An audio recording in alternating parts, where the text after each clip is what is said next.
Nader, welcome to the show, man. How are you? Hey, I'm doing good. Thanks for having me. Thank you. No problem. So, I definitely have wanted to have you on for the podcast, and I was like super surprised when you had responded back because I cold DM people a lot, and so when I sent that out into the ether, I was like, it'll probably take like a few days. It'll probably take maybe like a week, but you came back and you answered pretty quickly, and I was like super surprised. So I really appreciate you coming on. Yeah, it's a pleasure to be here. I really like the topic, so let's talk about some working remote discussions. Yeah. I mean, I've been doing this for a while, and I think that it's one of the coolest things about working in tech. Yeah, let's get into it. So tell the audience a little bit about yourself, just in general, your career, if you are currently working remotely or, partially remotely in a hybrid situation. Let's start from there. Yeah, so I'm just a generally kind of a software developer that's worked in a lot of different areas of specialization. And I am from and I live in Mississippi currently. So throughout my career, I've actually worked remotely a lot because there just are not a lot of opportunities here, especially beyond like a certain, I would say, pay range. So if you want to kind of level up, you either have to move or you have to find a role remotely.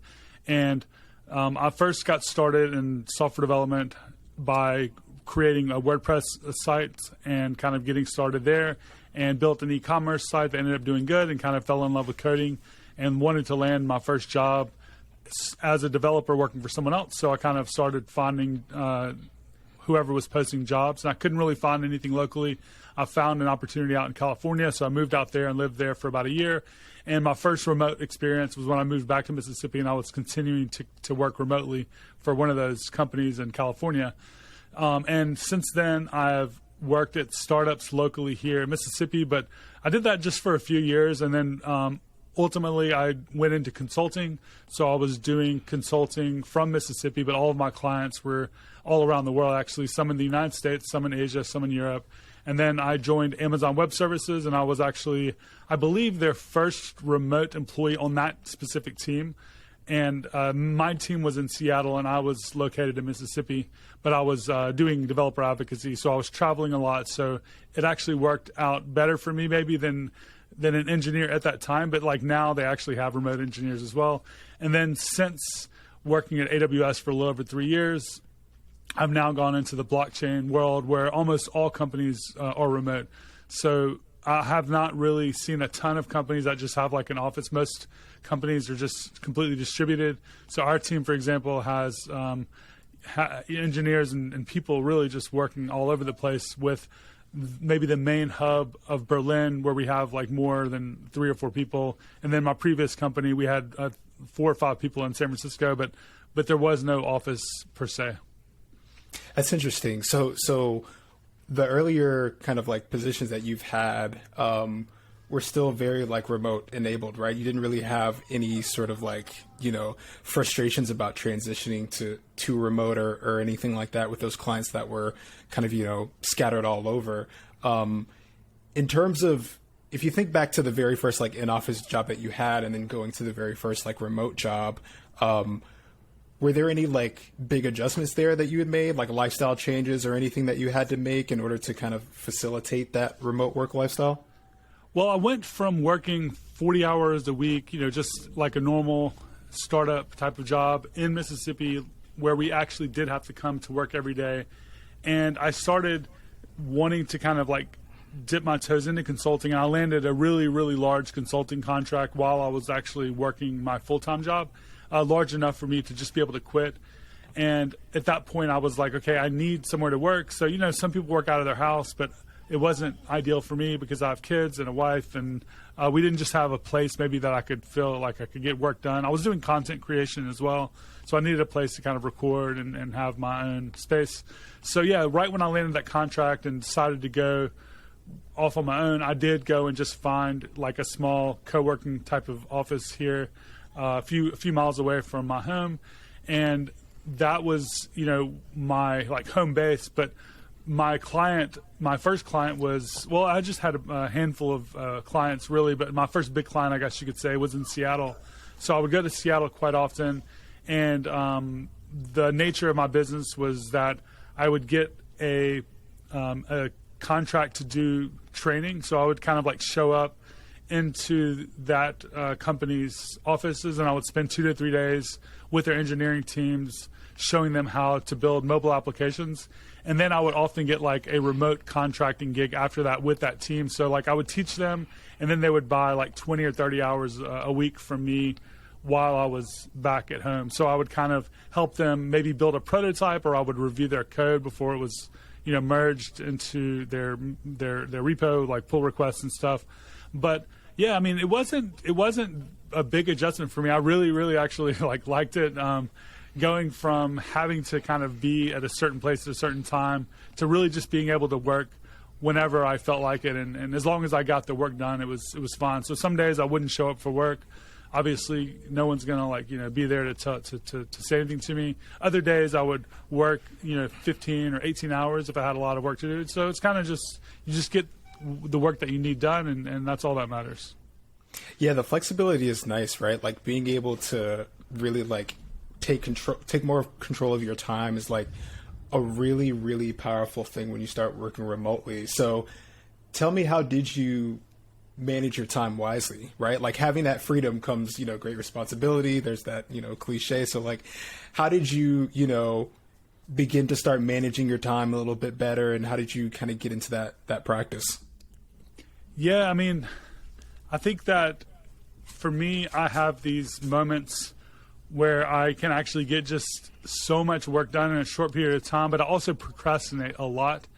And therefore, structure is extremely important for me. And I found that if I have like a lot of structure and I'm very efficient, then I can actually get, way more done than I really need to, which is really great because it increases your earning potential. You can actually provide a lot of value for the people that you're working with, and obviously people like that.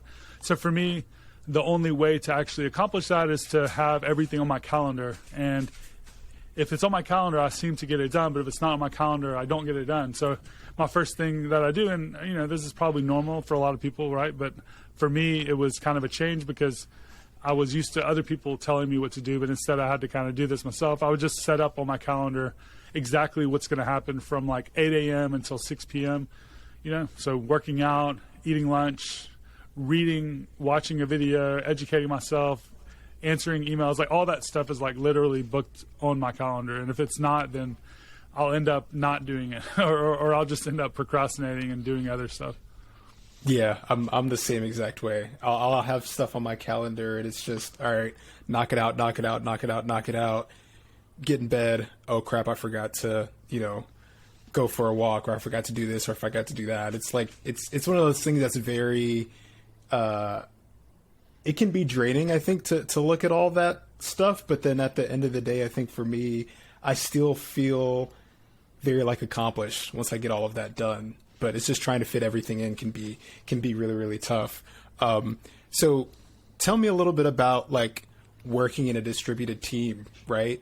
You work at Celestia currently, I think, if I'm not mistaken. So first, tell me a little bit about your work there, and then how it is just kind of working with a distributed team, and how that day to day goes. Yeah. So my first experience really working for a team that was kind of like a full-time role was at AWS. And, I've had that experience, and I've had 2 roles here in the blockchain space. And I'll kind of talk about how each one was a little bit different. So I live in Mississippi, and I lived in Mississippi when I worked for the team in Seattle. So the time difference was 2 hours. So that was a pretty big deal, I think, because when I get up in the morning and I get to my office, it's 8 a.m. my time, but it's 6 a.m. their time.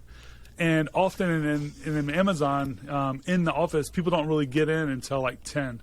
So that's actually 12 my time. So I had 4 hours every day where there was no messages and no nothing. So I was able to it was really great for me because I was able to get 4 hours of really deep work in.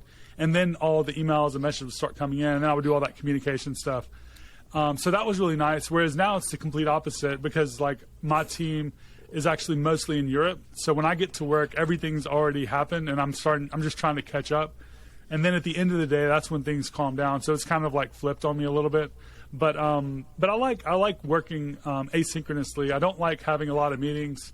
I think that you obviously need meetings, but I think being able to communicate on Slack and on email and stuff like that is a more and more common scenario for these distributed teams, because with the graph is where I was before. We had people in Asia, we had people in Europe, people in the United States. So there was really no way to just have a meeting and have everyone show up unless you wanted people to just stay up late at night or whatever. And then even now, like at Celestia, we have teammates that are in Australia, and we have teammates that are in Europe. So there's never a time when both of those people are going to be there. So therefore, we rely more on asynchronous communication. So I think it's all about the communication and the collaboration, and still finding ways to accomplish things that are coordinated, that we're all kind of on the same line as, without all being together for those meetings and stuff. Because I think like people often talk about remote work and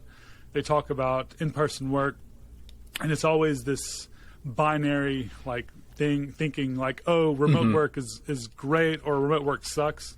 When in reality, like there's some trade-offs there, because it's cool to be able to be in person and stuff sometimes, I think. But it also means you have to get in your car and drive somewhere, and you have to live in that location. So there's obvious negatives to it. So I think you just have to figure out how to make up for the challenges that come with remote work. Yeah, I think that's so true. It's just like figuring out the challenges and finding the like silver lining. So like back to your point about getting the 4 hours of like deep work in. Like I live on the East Coast of the United States right now. A lot of my team, my immediate like engineering team, works on the kind of like mountain time or more westward. So it's at least like a 2 hour difference. And so I at least have like a 2 hours of deep work where, like you said, no messages, no pings, nothing like that. And it's very nice because I get to just really kind of like focus, put on some music, knock out some really hard things that I wanted to do like the day before or the week before, and get those done, and then just kind of like go into the regular work day is really nice. So I haven't personally like been on a team where I've worked with people who are literally across the globe. Are there any like specific instances where you've had where you just like, oh man, I had to come up with like a really creative solution in order to kind of like get something done because, I have a coworker over in Europe who I really need to communicate closely with, or, something like that? Yeah, it happens sometimes. Sometimes you are only a few hours into the day and you have something that you need something done immediately. It's important, right? And then you realize, oh, this person's already kind of gone for the day, and you have to wait till the next day. That kind of sucks for sure. And vice versa. People might reach out to you and you don't get the message until like 14 hours later, and it's like, oh shit, like you feel pretty bad about it. But I think it's one of those things that you just have to kind of deal with. You can't really expect people to be on 24/7. And I think that's another thing that you have to kind of really be careful about, is when you are working remotely and you're working in an international team, if you choose to be, you can be connected, and there will always be a new message to read on Slack 24 hours a day, and you'll go crazy. So you have to just be able to unplug and realize that it's not going to be the end of the world if you miss something. Of course, there are certain times when you're maybe on a deadline and you have to kind of ship something that I might stay more in tune with what's happening for that week, just to make sure like we accomplish the thing that we're trying to accomplish, and then maybe we'll take a vacation the week afterwards. But in general, yeah, you have to kind of have good boundaries, I think, right? Yeah, definitely.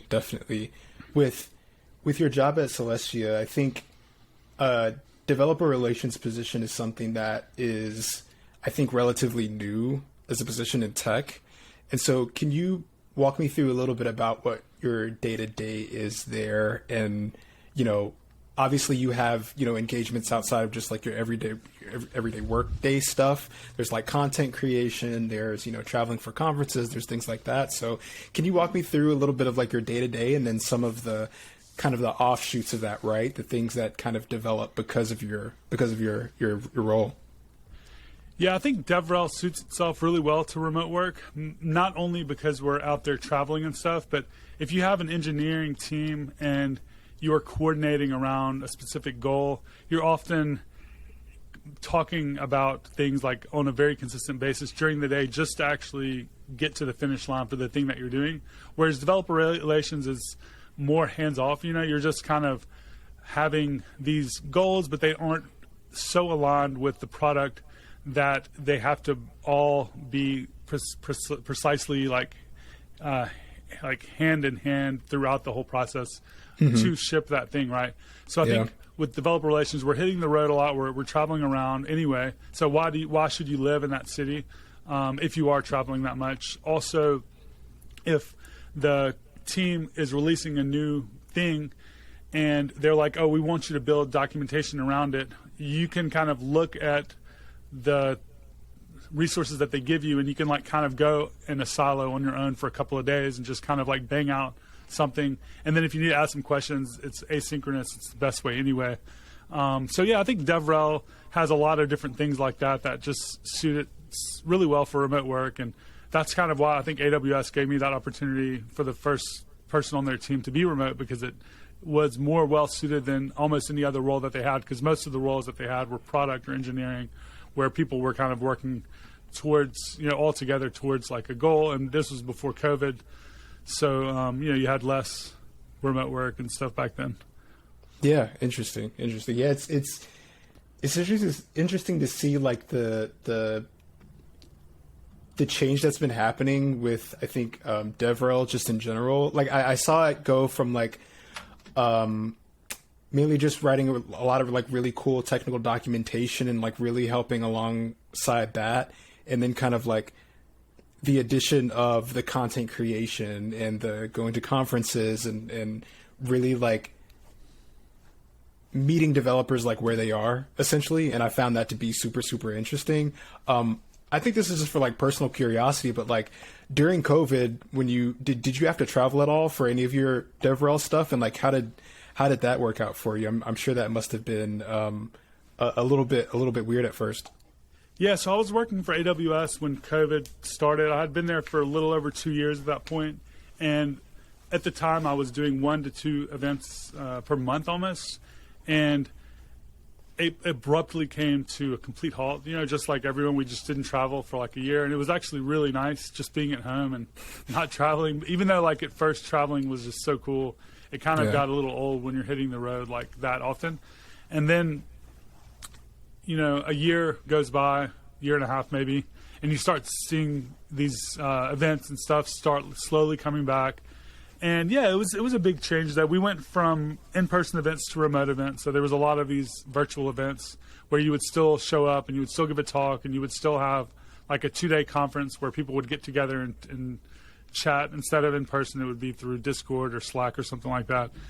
And it definitely changed it a lot. It was not fun. I mean, obviously the whole situation with COVID and everything wasn't fun for anyone.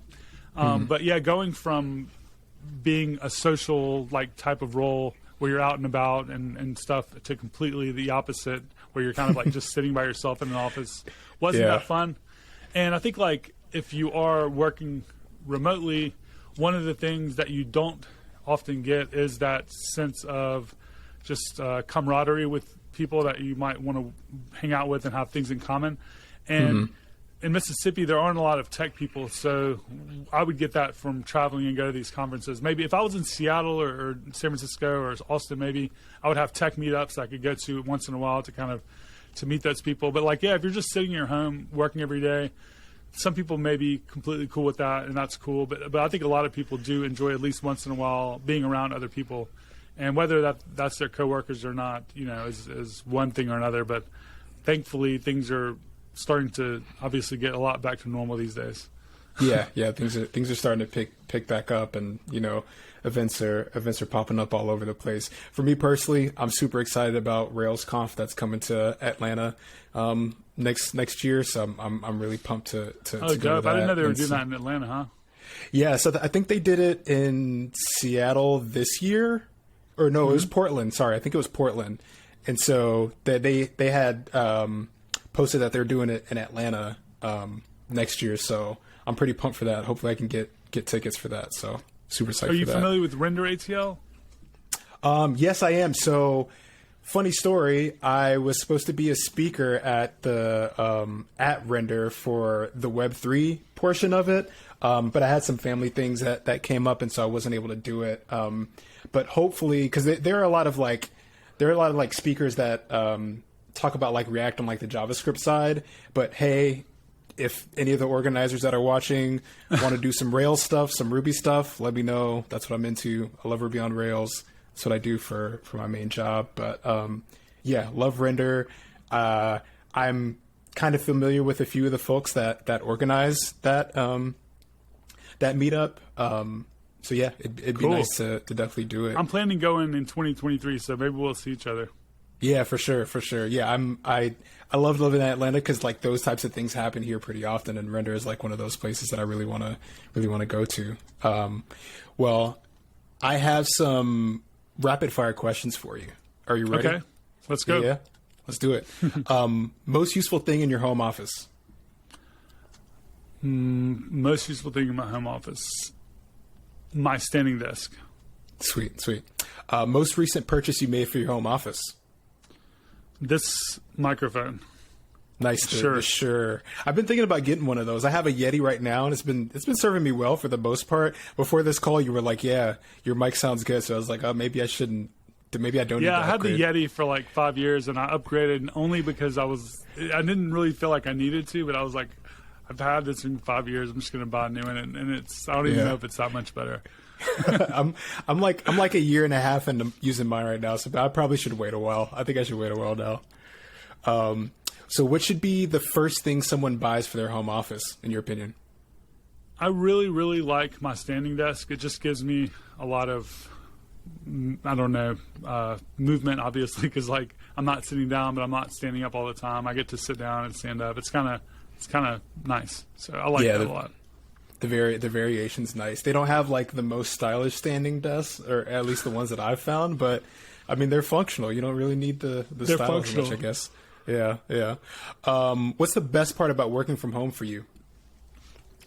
Flexibility for sure. Just being able to do whatever I want to do, whenever I want to do, as long as I get my job done. I can literally not show up for work, and my company does not care as long as I get work done. So that's pretty cool. And I think most remote companies should operate that way.